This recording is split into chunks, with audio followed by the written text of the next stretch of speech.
So, today we're going to talk about solving quadratics. Quadratic is anything with a square in it, and when we graph them, they're going to take the shape of parabolas. Now, there's a bunch of different ways that parabolas can look. They can face up, they can face down, they can cross the x-axis, they cannot cross the x-axis. Let's talk about what each one of those means. So if I have a good old parabola facing upwards, crossing the x-axis twice, that is an example of a graph that has two solutions. Just like the one that we did in the warm-up, two solutions, that's 90% of the problems that we do. It can also face downwards and be the same way. So again, it crosses that x-axis twice. It has two solutions. That's the first case. The second case is that our parabola swoops down, touches the x-axis once before turning around, or maybe vice versa, it swoops up, touches the x-axis once, and then turns back around. If it is touching the x-axis only one time at the vertex, it has one solution.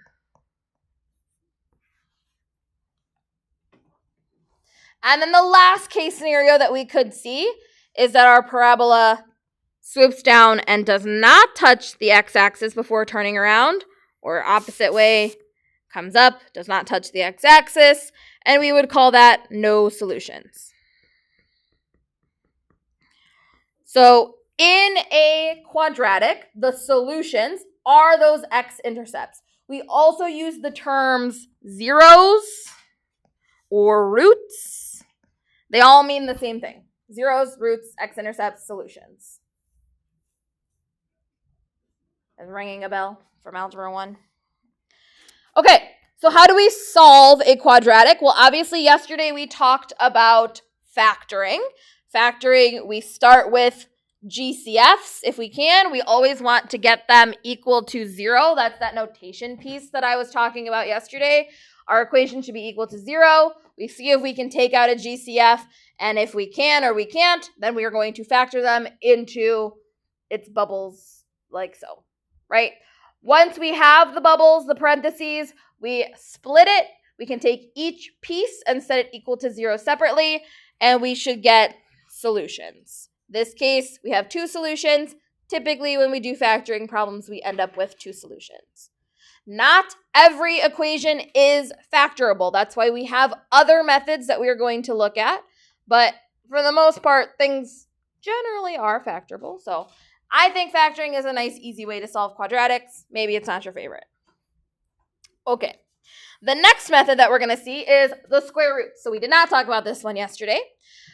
Square roots are only possible if we think about the equation in standard form. So standard form looks like ax squared plus bx plus c equals 0, where a, b, and c are like the coefficients, the numbers. So this only works if we only have a square and a constant, but no first degree term. That means it does not have the b of x. So you will see an x squared, you will see constants, plain old numbers, but you will not see terms with just an x. If that is the case, then we can use the principle of square roots, which is also a pretty easy method. So to use the principle of square roots, we take the entire thing that is being squared. So in this equation, here in my example, x plus 3 is being squared, and I want to isolate that. I'm going to isolate it by doing some algebra and moving things away. So I add 14 to both sides. I divide by 2 on both sides. That leaves that square all by itself on one side of my equation. Everybody following what just happened? Okay. From there, how do we get rid of something being squared? The opposite of squaring something is square rooting. So I square root both sides of my equation. And anytime I square root both sides of my equation, the one thing that I need to remember is the plus or minus in the front.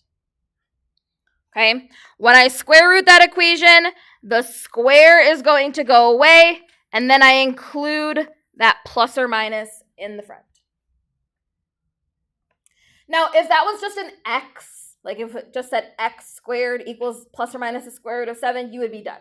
However, we always are solving for x, and our x is not yet isolated in that second to last step, so we finish it off by subtracting 3 from both sides to get x equals -3 plus or minus the square root of 7.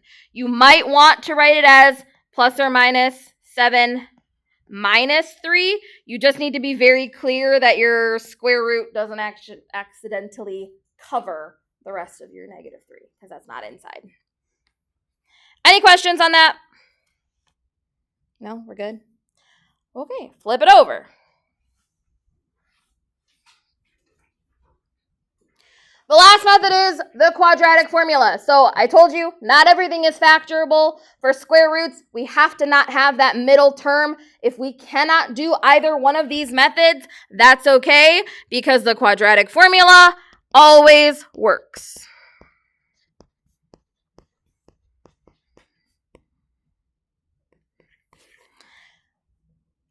We hopefully know the quadratic formula. Maybe it's been a minute. If you do not know the quadratic formula, that is something that I expect you to have memorized in your back pocket.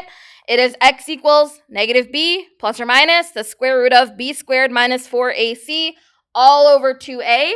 We get those numbers, a, b, and c, by looking at our equation in standard form. And a, b, and c come from those coefficients in the front.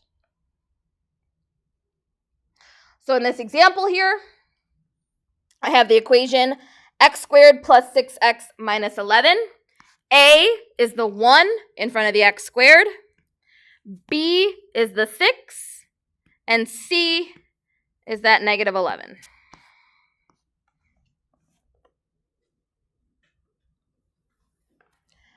The quadratic formula, luckily, is just plugging in and simplifying. There's nothing crazy that we have to do with it.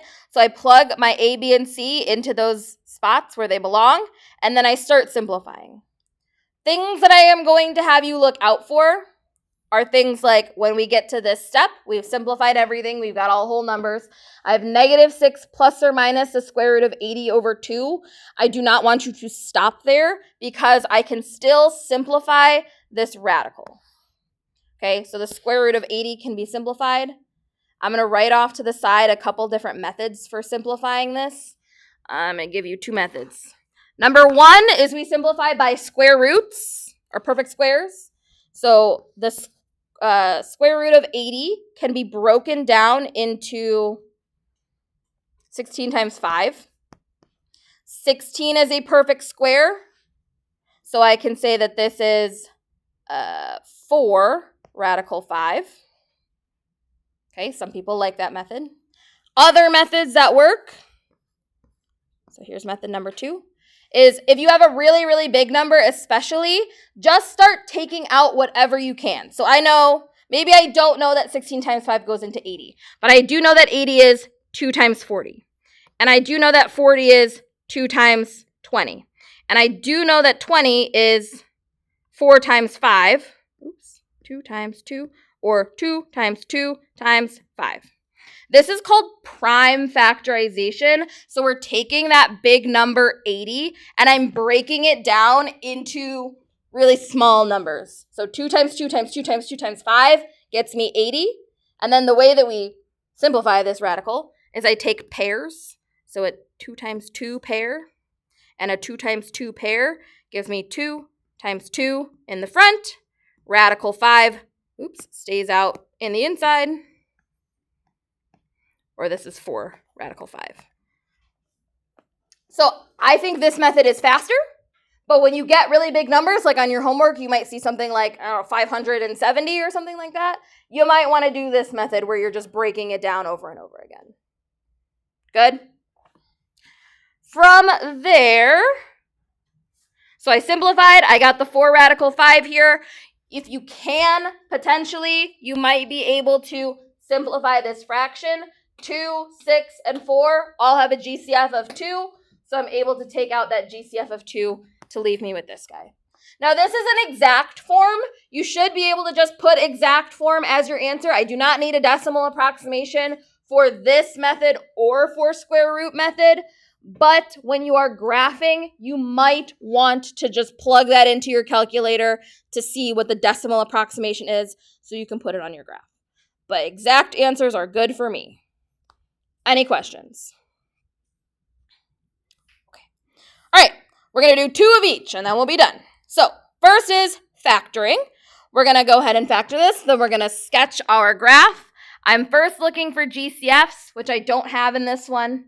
So I'm going to, for me, change this 9 to an 11, please. Otherwise, it's not factorable. So I'm going to take factors of 6x squared. There are 6x and x, or 3x and 2x. Factors of 10 are x and 10, 1 and 10. Or 2 and 5. I'm trying to get them to add together to 11. So I'm going to guess and check the best I can here. Some tricks. Remember these tricks. If I put 6x here, I can't put anything else in that bubble that would have a GCF with a 6. So I couldn't put a 10 because it would have a GCF of 2. I couldn't put a 5. I couldn't put a 2 because it would have a GCF of 2. So that's a good way to eliminate some choices. I could sit here all day and just wait until we figure it out, but I'm going to tell you that the answer is 3x and 2x. I know with that 2, I can't put the 10 and I can't put the 2 because it would have a GCF of 2. So I'm going to use the 5 over here, and I'm going to use the 2 over here. This gets me 4x. This gets me 15x. To get to a negative 11, I want to subtract 15 and add 4. Oh, I did that backwards. And there we go. Remember, we're not done once we've factored. We have to set each piece equal to 0. So I do 3x plus 2 equals 0, or x equals negative 2/3. And then 2x minus 5 equals 0, or x equals 5/2. So I'm going to put negative 2/3 on here. I'm going to put 5/2 over here.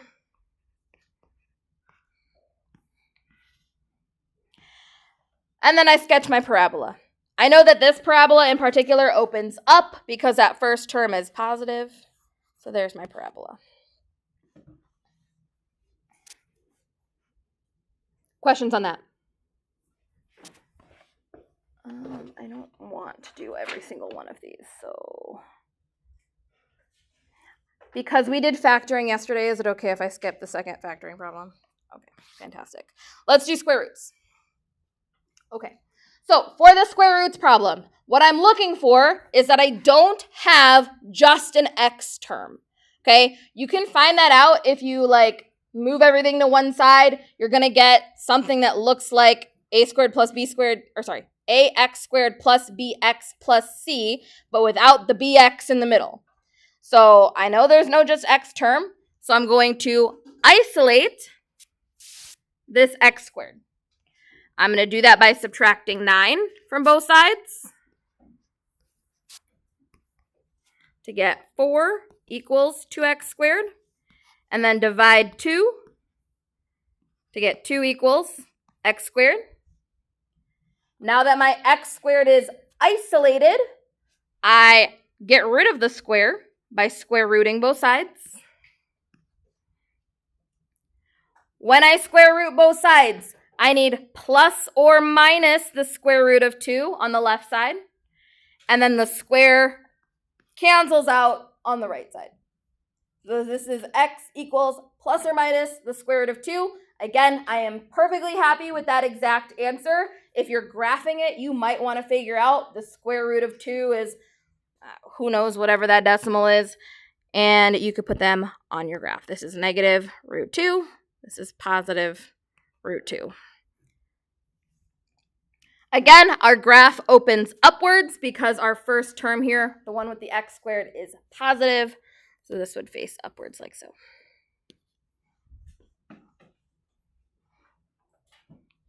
Questions there?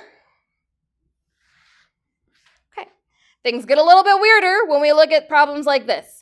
I'm still looking at that x minus 2 squared as like my biggest term, right? It is just the x minus 2 squared. I can isolate this entire bubble. Oops. There we go. So I'm going to subtract 9 to get 4 times x minus 2 squared equals 16. I'm going to divide everything by 4 to get x minus 2 squared equals 4. Now that bubble is isolated. To get rid of the square, I square root both sides. The square goes away on the left side. I have x minus 2. And on the right, I want plus or minus. Square root of 4 is 2. Don't forget that I am not done at this step yet. Remember that I'm trying to solve for what x is, so I need to finish it off by adding 2 to both sides. This is x equals 2 plus or minus 2. So I have 2 answers. 2 plus 2 is 4. 2 minus 2 is 0.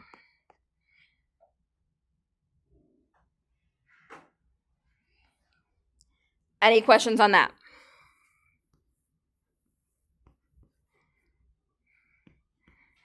There's my parabola.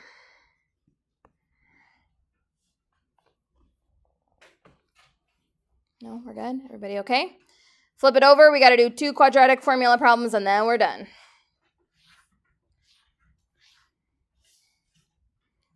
All right, when we use the quadratic formula, the first thing that we got to make sure that we do is set it equal to 0. So in this first problem, I have that negative 8 on the wrong side. I want to make sure that I move that over to the correct side first. So I'm going to add 8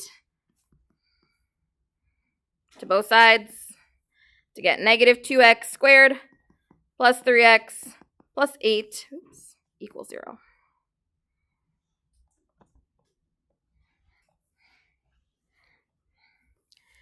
And then from there, step 2 is we're going to find A, B, and C, and we're going to plug in to our quadratic formula. So A is a negative 2, B is a positive 3, C is positive 8. Our quadratic formula, let me write it off to the side over here. X equals negative B plus or minus the square root of B squared minus 4AC. All over 2a.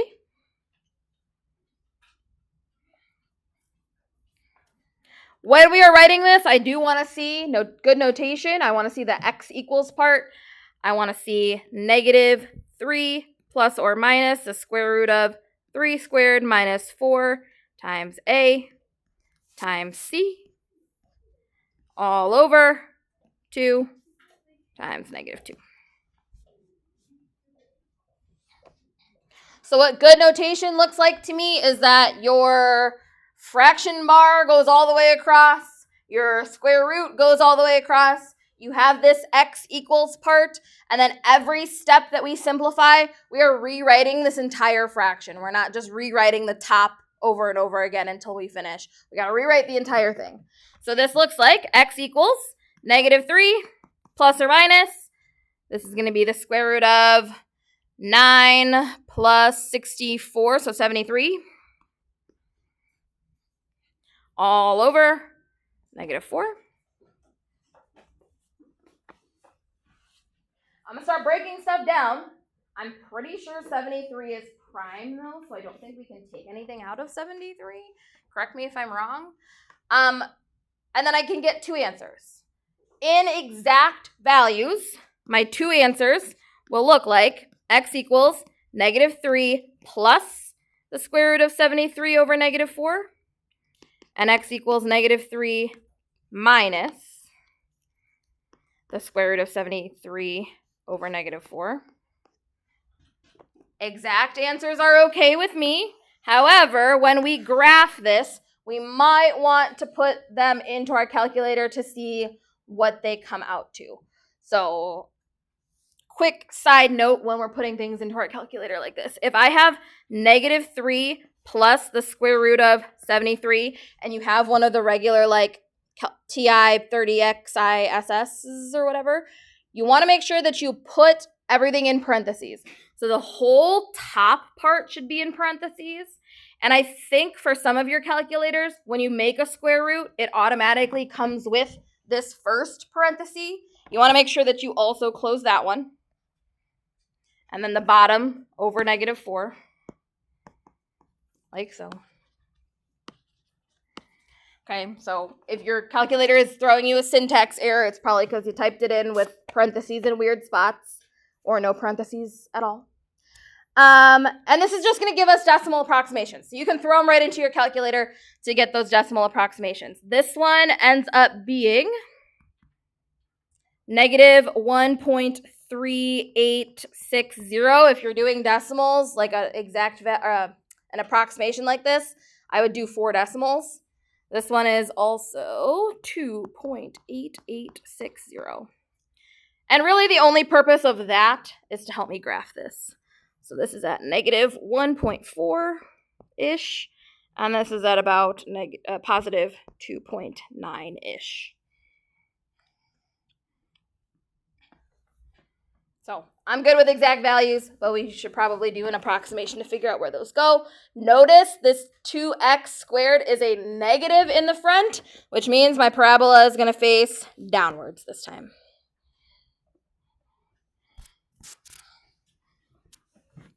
Okay, last one. Are we ready? Almost done. Again, let's make sure that we put that 2 on the correct side. So subtract 2 from both sides. 5x squared minus 2x minus 2 equals 0. A is 5. B is -2. C is -2. We plug it in. I have positive 2 plus or minus the square root of -2 squared minus 4 times 5 times -2 all over 2 times 5.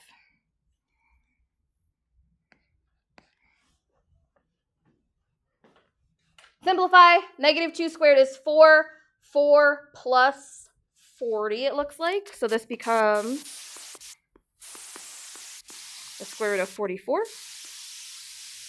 all over 10. Now 44 is not prime, so we can actually factor some stuff out of 44. If you do perfect squares method, you know that that's 4 times 11. 4 is your perfect square. If you don't recognize that, maybe you start breaking it down. Maybe you get 2 times 2 times 11, and 2 times 2 is a pair. So I can simplify this to 2 plus or minus 2 radical 11 over 10. I can go another step further because 2, 2, and 10 have a GCF of 2. Here, here, and here. So I can take a 2 out of all of those to get x equals 1 plus or minus radical 11 over 5.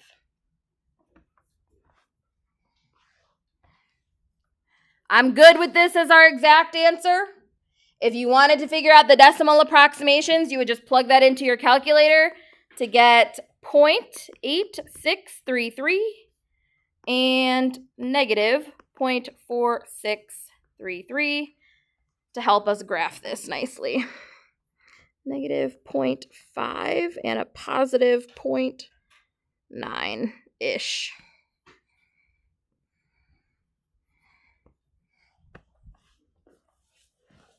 Okay, that was a lot. Any questions on that?